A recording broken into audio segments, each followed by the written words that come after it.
高いとこかの話だよね。うん。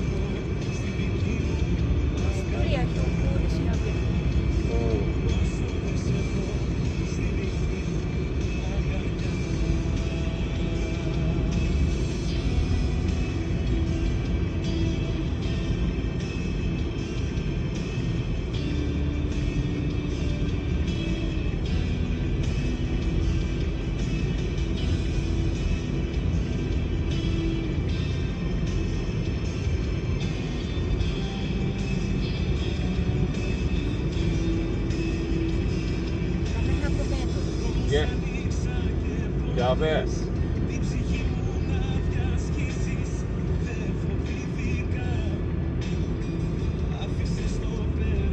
小ザニはな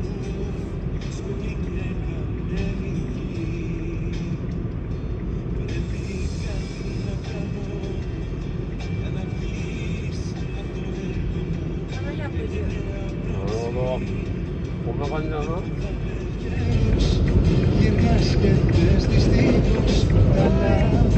あ、走れないな。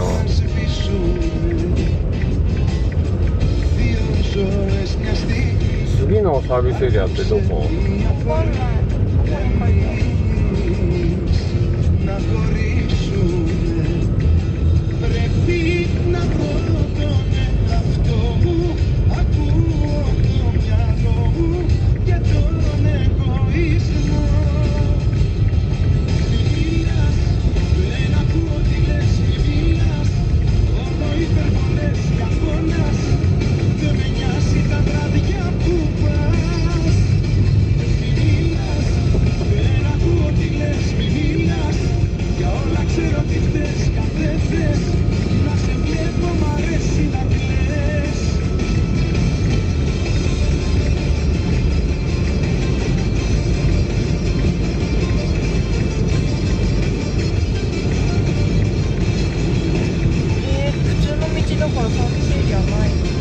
これ普通の道？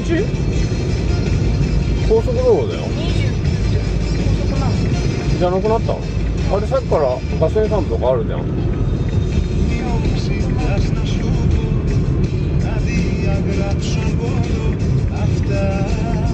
高速だよ。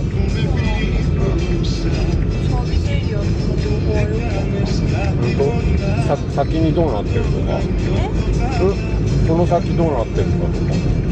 7キロ先で曲がれっていう指示が。A29 っていう方に曲がりなさい。指示がある。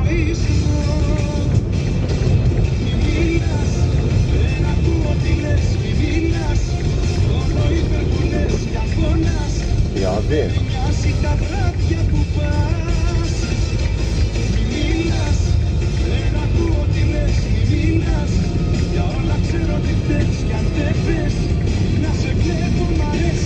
大丈夫だから。